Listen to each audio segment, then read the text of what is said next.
Hello friends, welcome to your own channel अरोट history. जैसा कि आप जानते हैं कि आजकल मैं हिस्ट्री ऑनर्स का एक सीरीज चला रहा हूँ। हालांकि वो सबके लिए फायदेमंद है, सिर्फ हिस्ट्री ऑनर्स के लिए नहीं। जिनको भी हिस्ट्री से सरोकार है, जिनको हिस्ट्री की जानकारी चाहिए, उसके लिए फायदेमंद है। आज उसी कड़ी में, उसी सीरीज में मैं वैदिक पीरियड के बारे में बात करूँगा, और खास करके वैदिक पॉलिटी के बारे में कि अर्ली वैदिक पीरियड में जो राजनीतिक स्थिति थी, जो पॉलिटी थी, वो क्या थी, और लेटर वैदिक पीरियड में उसमें क्या बदलाव आया। अगर हम अर्ली वैदिक पीरियड के बारे में बात करें तो जैसा कि हम जानते हैं कि early Aryans were pasture in nature. वो एक जनजातीय ट्राइबल ग्रुप के रूप में रहते थे। तो उस तरह का कोई एक जो स्ट्रक्चर्ड पॉलिटिकल सिस्टम होता है, उस तरह का कोई पॉलिटिकल सिस्टम नहीं था। एक स्टेटलेस सोसाइटी थी। There was absence of any institutions, standing army, taxation system. So it was a period of formation. It was not a saturated or mature phase. There was a transitional phase. The Aryans trying to develop a political system. There was a reference of Rajan, means Raja or king, and राजा को गोपस्य राजा, राजगोपा भी कहा गया है। इससे लगता है कि राजा का जो मुख्य काम था वो सर्चिंग ऑफ काउच और increasing the number of couch. जो उस समय गाय या काउ एक बहुत ही इंपॉर्टेंट कमोडिटी के रूप में थी, जो इकोनॉमी में हम उसको पढ़ेंगे। तो गायों की संख्या बढ़ाना उसका मुख्य काम था, और राजा कोई और पावरफुल नहीं होता था। King was first among the equals, वो समानों में प्रथम था, अर्थात उसको कोई एब्सोल्यूट पावर नहीं था। वो सिर्फ एक लीडरशिप का काम करता था। राजा ट्राइबल ग्रुप को लीड करने का काम करता था। सिर्फ खास करके जो बैटल होते थे, युद्ध होते थे दो ट्राइब्स के बीच में, उसको लीड करने का काम था। वो फर्स्ट अमंग द इक्वल्स था। वो एब्सोल्यूट पावरफुल अभी नहीं था। उस तरह का कंसेप्ट या डिवाइन पावर का कंसेप्ट अभी तक नहीं आया था। अर्ली वैदिक पीरियड में इस तरह का कोई कंसेप्ट हम नहीं पाते। कुछ पॉलिटिकल बॉडीज थे उस समय। वैसे तो चार की चर्चा होती है, विदत, सभा, समिति और गण। विदत वाज द अर्लीस्ट, वो सबसे पुराना था। लेकिन जब आर्य भारत आए तो उस समय तक विदत जो है उसका इम्पोर्टेंस समाप्त हो गया था। सिर्फ दो ही पॉलिटिकल बॉडी थी, सभा और समिति, जिसका इम्पोर्टेंस रह गया था। ये सभा और समिति जो है, उसमें सभा को माना गया कि उसके जो मेंबर्स होते थे, elders were the member of the सभा। जो भी बुजुर्ग लोग थे, जो एल्डर लोग थे, वो सभा के मेंबर होते थे। और समिति के मेंबर जितने भी एडल्ट मेल और फीमेल होते थे वो होते थे। और ये दोनों ही जितने भी पॉलिटिकल, इकोनॉमिकल प्रॉब्लम्स थे, बातें थी, या वारफेयर, रिलेटेड टू वारफेयर की जो बातें थी, वो सब इसमें डिस्कस होता था। लेकिन सभा जो है उसका एक एक्सक्लूसिव काम था। वो काम था न्याय करना, मतलब it acts as a judiciary also. सभा जो है एक न्यायालय के रूप में भी काम करती थी। तो ये सभा का एक डिफरेंट वर्क था। तो ये दोनों जो सभा और समिति है उसका कार्य था। एंड ऑर्डर ऑफ सभा एंड समिति was mandatory for the king. राजा को सभा और समिति के ऑर्डर्स को मानना पड़ता था। इट मीन्स कि राजा जो है वो इंडिपेंडेंट नहीं था, नंबर वन। नंबर टू, हम देखते हैं, ये रेफरेंस मिलता है कि त्रसदस्यु जो राजा था उस 3 जनरेशन तक वो शासन करता है। लेकिन दूसरी तरफ हम राजा के इलेक्शन का भी एविडेंस पाते हैं। तो ऐसा लगता है कि शुरू के पीरियड में राजा का इलेक्शन होता था। जो समिति होती होगी वो राजा का चुनाव करती होगी। लेकिन धीरे धीरे उसमें बदलाव आया, और बाद में राजा का जो पोस्ट है, पद है, वो वंशानुगत या हेरिडेटरी हो गया होगा अर्ली वैदिक पीरियड के टाइम में, या लेटर वैदिक पीरियड आते आते वो पूरी तरह से हेरिडेटरी हो गया। तो ये एक राजा का जो पोजीशन है उसको दर्शाता है।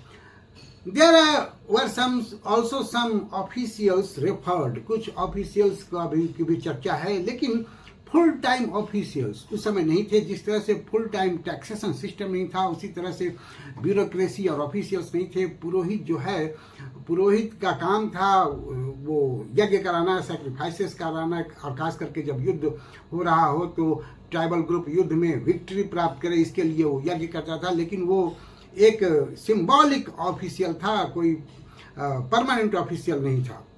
उसी तरह से सेनानी की चर्चा है। सेनानी जब युद्ध होता था तो वो एक सेनापति की तरह वो काम करता था, और सैनिकों को एकत्रित करना उसका काम था, उसको अनुशासित करना और युद्ध करना उसका काम था। पुष्पपाल की चर्चा हुई है, मतलब जो पुर होते थे, जो किला होते थे, उसकी देखरेख करने वाला एक पुष्पपाल होता था।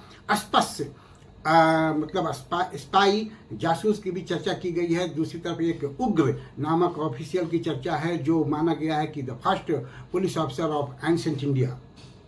एक और ऑफिशियल है ब्रजपति। तो यह ब्रजपति को माना गया कि only Brajpati was the full time officer. वो एक फुल टाइम ऑफिसर था, उसका काम था गायों की देखरेख करना। अर्थात इससे ये भी पता चलता है कि गाय जो है वो कितना इंपॉर्टेंट थी आर्यों के लिए, कि उसके लिए एक फुल टाइम ऑफिसर था। तो इस तरह से हम देखते हैं कि ब्यूरोक्रेसी भी पूरी तरह से डेवलप नहीं थी। जरूरत के हिसाब से ब्यूरोक्रेसी को डेवलप किया जाता था। कोई रेगुलर टैक्सेशन नहीं है। बलि नामक जो टैक्स लिया जाता था वो रेगुलर टैक्स नहीं था, बल्कि वो एक वॉलंटरी ऑफरिंग था। या हम यूँ कहें कि जो युद्ध में लूट का सामान मिलता था, जो धन मिलता था, वो माल मिलता था, उसको सभी लोग बांटते थे, और उसमें से जो उस समय राजन या राजा होता था उसका जो हिस्सा होता था, जो उसको मिलता था, वो टैक्स के रूप में या बलि के रूप में कहा जाता था। तो बलि कोई रेगुलर टैक्स या रेगुलर कर व्यवस्था को नहीं दर्शाता है, कोई टैक्सेशन सिस्टम को नहीं दर्शाता है। So we can say that there was not a structured polity in the early Vedic period. कोई संरचनात्मक रूप से राजनीतिक व्यवस्था विकसित नहीं हुई थी, बल्कि एक शुरुआत हो रही थी, राजनीतिक व्यवस्था विकसित हो रही थी। एक ट्रांजिशन का पीरियड था जिसमें हम एक बदलाव जाकर लेटर वैदिक पीरियड में देखते हैं। अर्ली वैदिक पीरियड में उस तरह का कोई एक हमको सुव्यवस्थित राजनीतिक व्यवस्था नजर नहीं आती है। एक स्टेटलेस सोसाइटी से, स्टेटलेस पॉलिटी से स्टेट फॉर्मेशन की तरफ जाता हुआ हमको अर्ली वैदिक समाज दिखता है। लेटर वैदिक पीरियड में बहुत से बदलाव होते हैं, और due to economic changes we also see changes in the polity. Economic changes हो रहा था, अब एक सेटल्ड लाइफ की शुरुआत हो रही थी, सेटल्ड इकोनॉमी की शुरुआत हो रही थी। इससे टेरिटरी का महत्व बढ़ने लगा।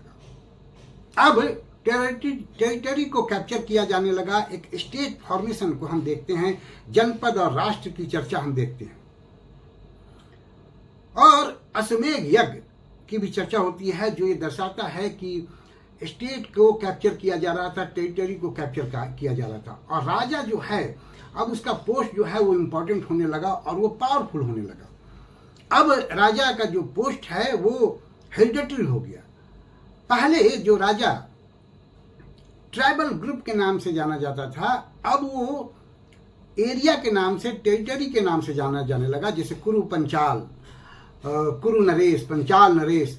तो जो क्षेत्र थे, जो टेरिटरी है, उसका इंपॉर्टेंस बढ़ गया। राजा अपने नाम से नहीं जाना जा रहा है, बल्कि वो उस क्षेत्र के नाम से जाना जा रहा है जहाँ का वो राजा है। तो हम देखते हैं कि एक बदलाव नजर आता है, और क्षेत्रों का महत्व बढ़ने लगा। और जब क्षेत्रों का महत्व बढ़ने लगा तो हम यह भी देखते हैं कि लेटर वैदिक पीरियड के लास्ट तक आते आते स्टैंडिंग आर्मी का कंसेप्ट आ गया, क्योंकि क्षेत्रों पर कब्जा किया जाता होगा तो उसके लिए स्टैंडिंग आर्मी की जरूरत होती होगी। अश्वमेध यज्ञ का महत्व बढ़ गया, क्योंकि यह भी राजा के पावर को दिखाने का एक तरीका है। तो राजा जो है वो एक पावरफुल फिगर के रूप में उभरता है।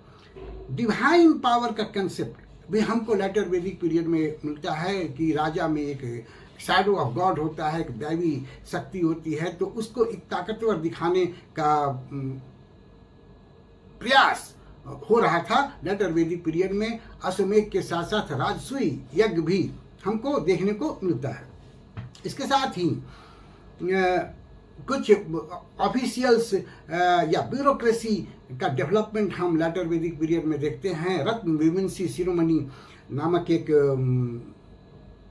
एक प्रक्रिया या एक परंपरा को हम देखते हैं।